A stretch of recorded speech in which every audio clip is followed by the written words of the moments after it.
welcome back to the Lemonade Podcast. I'm Crystal, and today I have a very special guest with me, my husband, Justin. And today we're going to talk about a strong marriage rooted in Christ and how to really lay that foundation to keep a successful marriage. So, Justin, I'm glad that you could join me today. I'm glad I can be here. I'm so thankful. This could be considered a date, I guess, right? We'll call it that. We can call it a date. I like it. So, what would you say has kept us, like, our relationship strong?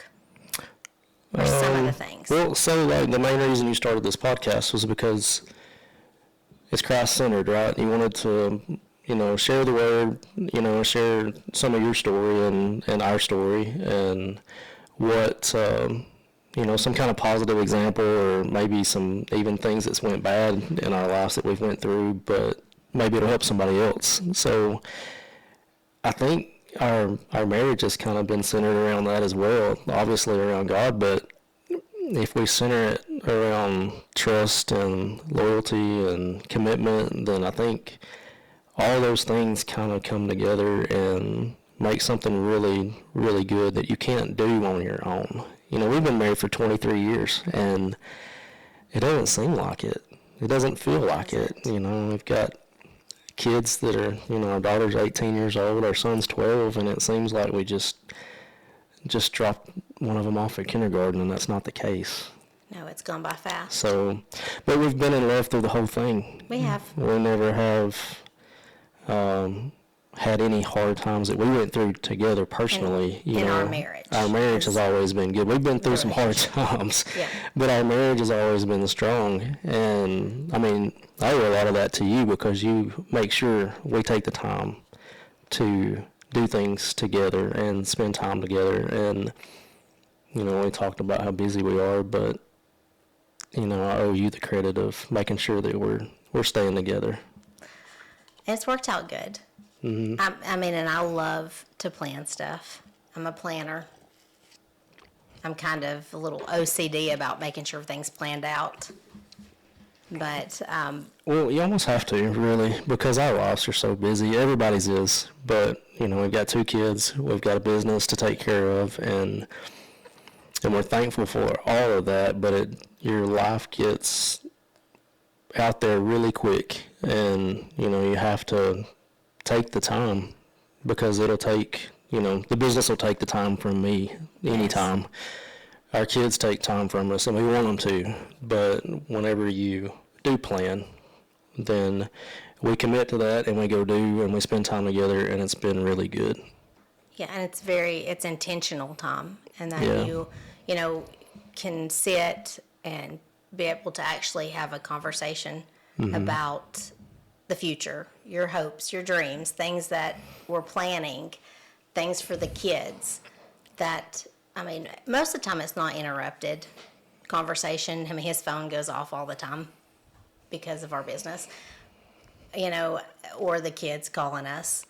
But it's just making that intentional time for us, I feel like, has been a big part of having a strong relationship. Mm-hmm. And just making that commitment to set that time aside. Yeah. There's the rule of 7s. So a lot of people will go by like the 7th day. Every 7th day you have a date. And you could do, it doesn't have to be anything extravagant.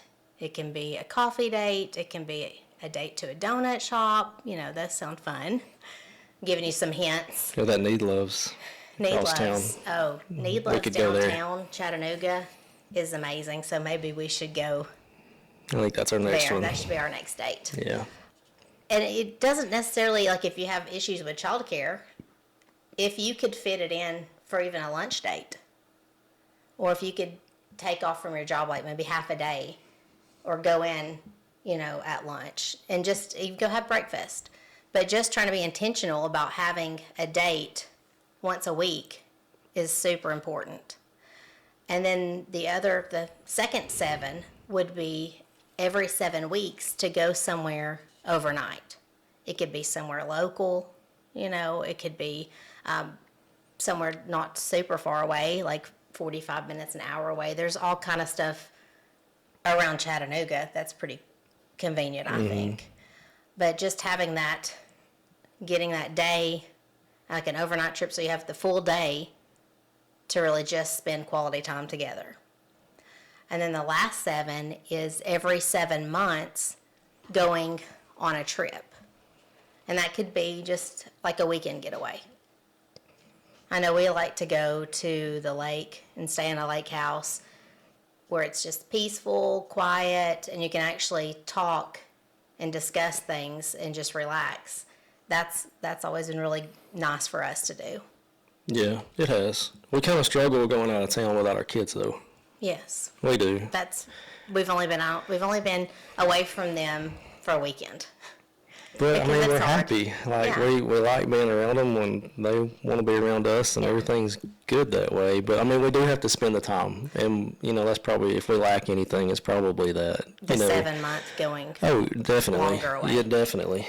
So, and there was years working where, like, we didn't get to spend the time that we wanted to together. And we're able to now, thankfully. We are able to do more of that. Like, we get to go to lunch a few times a week, and that's been really good. And that's not always been the case. No, you I mean, know, just so, more recently, the past few years, maybe. Yeah, but, like, I don't take it for granted like I might if we had always done that. I appreciate the agree. time more than what I ever would have if it had always been like that, so. But Thankful and grateful to be able to do it because it hasn't always been that way. not at all. But I think because it hasn't been that way, the things we were doing to try to get our foundation started in life and get going, and I worked a lot. I still work a lot, but we were doing stuff left and right and trying to get through school and had a lot of things that going on at one time in a family. It's easy in this world. It's so easy for your marriage to take a back seat without even realizing that that's what you've done, because everything, like for me, like every time I go to work, I'm giving it my all so that my family can be at its best. But when I do that, it's taking the time away from my family. So, that's been something that I've always struggled with, and I don't know that I say I always struggled with it. I'm not sure that I really understood what I was doing at first, but it took a lot of time away. I know it did. Yeah, I think you get older and wiser about those I kind don't of think things we're as that well. old yet. I mean, we're not that old, but I mean, we got married. We were young when we got married. We were so young. Our daughter was 18, and I was 18 when we got married. I was 19 for 2 weeks, so we were young. Yeah, and not everybody was on board, and I totally understand why. I get it. Especially having our own daughter that's 18 I completely get and it. has a boyfriend, and you think about that. Yeah. And I mean, I know our parents will even say to us now, like, well, Briley's the same age y'all were when y'all got married. And they're right, and I'm like, yep. but prove us wrong. I mean, we've been married for 23 years, and it's been great Have since a day one. Great marriage. It's been great since day one. You've always had my back. You've always been dependable. I've always trusted anything and everything about you, and I know it's the same, It's same both on- ways. And I think when a marriage is built on Christ in the center, but if you put trust and commitment in there around that, you're going to win. Your marriage is going to win, and when I said I do, and when you said I do, that really was like we became one. Yeah, it's we became serious. one. It's you mean it. There's no turning back from that. And I know the divorce rate, and there's certain reasons you could get divorced, but in all honesty, if you do those few things, if you put Christ in the middle of this thing, and you stay trustworthy, stay committed to your spouse. Oh, and I read the other day, we need to do this, and this is probably more on me than you, but when you have a husband and a wife that pray out loud together, the divorce rate is less than 3%. I just read something about that. too. 3%. So I guess that's all you God gotta do. saying, hey, That's one thing. Just pray together, and we're gonna stay when together. we first got married, we I remember we would like kneel at the bed and pray together. Yeah, and that is totally what needs to be happening. That's every marriage out there. If you do that, I mean, you're going to be successful. You're going to be happy. I think it moved from that to after having kids being in one of their bedrooms, That's exactly praying as a family. Yeah. And sometimes, things get so busy and you're just like getting them to bed and getting everything done. We miss that part sometimes. And that's important to try to get back to it. I mean, you say, like, make sure you say your prayers, those kind of things. And I always pray over the kids and go through the house. I mean, I don't sleep at night anyways, you know that. I go through the house and pray, and like in the hallways between their rooms and pray over them. But for them to see, like, we need to go back to the prayer, like prayer as a family. Yeah, I think we just Not even lose just track. as you're about to have dinner or something, No, but it's Braxton's like good at that. the physical things, that we're checking our boxes, we're getting ready for the next day, we're doing all these things. Yeah. And it's all physical things, and we can see those things. And then when we pray, it's a spiritual thing. So we kind of, we don't see it, but it's the most important thing there. And sometimes the first thing that we let go of, but to your point, I mean, we've always been a family that prays, and deeply so, but I just thought that was really neat that less than 3% of spouses that pray together out loud end up in divorce. I mean, that's all you got to do, really. Everything else falls in place, I guess. The 3% that pray together does not end up. No, like the failure rate is 3%. Did I read it wrong? I think so. 3% of the people. Isn't that right? Like no, I'm wrong. Sorry. Say it again. I hate to admit that, but Say that one more time. I was looking at it a different way. Anyways, let's continue here. So you're 97% sure that you're going to make it. Say that. Thinking of numbers. You have to say that you're wrong enough, so we'll move on. But I mean, that's another thing. Don't be scared to admit when you are wrong. And, another one is apologize. We're human. We make mistakes. If you might be grumpy one day, apologize and move on. I'm never grumpy, though. No, never. I'm so sweet. I think that's a lot of why we're good together, too, is because we are different. Yeah, we are. Our core is the same, but... And our values, Our values are the same, but the things that we're made of and how we act and do, they're completely different. Complete different temperaments. And that's where you get, Briley has your temperament, Braxton has my temperament. It is, but it's blended together really well. Yeah, it is. Like the things I do and the things that you do seem to like come together and make one like good outcome. It does. It's always done that. And I think that like if you had to go do what I do, you wouldn't be happy. Right. And if I had to do all the things that you do, I wouldn't be happy. Yeah. But the fact of the matter is, all those things that we do together have to be done for our family to be successful. I think it works. Yeah, it's always been that way. I hadn't always thought of it that way, but I think it's been good because we're different. And it might be better that, some people are, just alike, and that's great too. But in our marriage, it's not that way. They say opposites attract. So that's what happened. To a point, I think.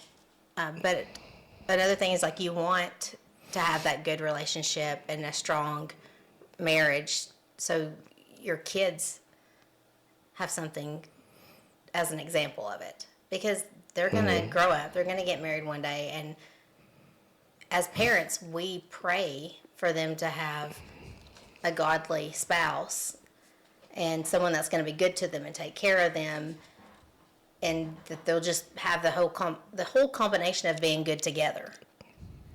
And so setting that foundation as the parents in our relationship, in our marriage, just sets them up for success in that area, I believe.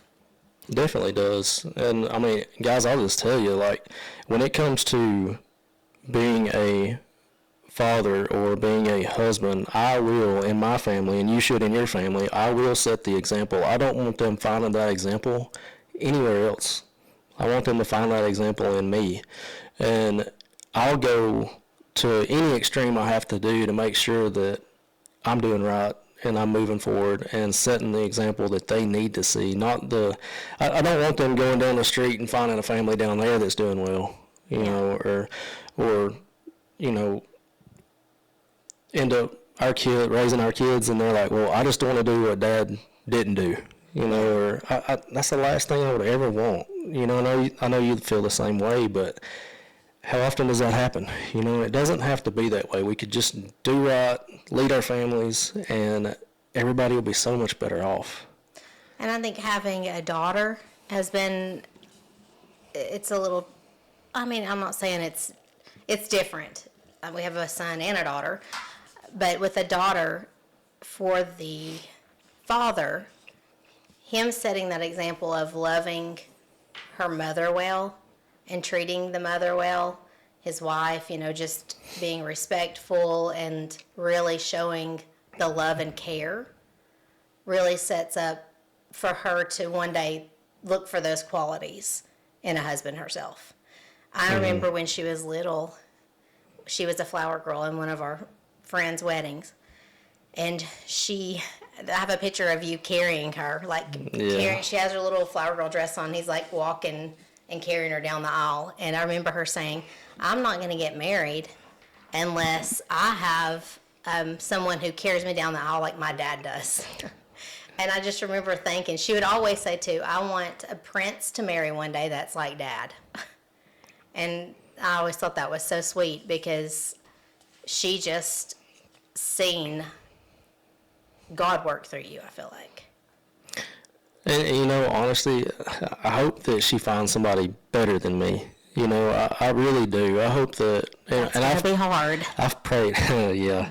Well, I have prayed, since she was, when we had her, that's one thing that scared me to death was having a daughter, was because I knew one day that she would get married, or hopefully, she would find somebody and get married. We want her to.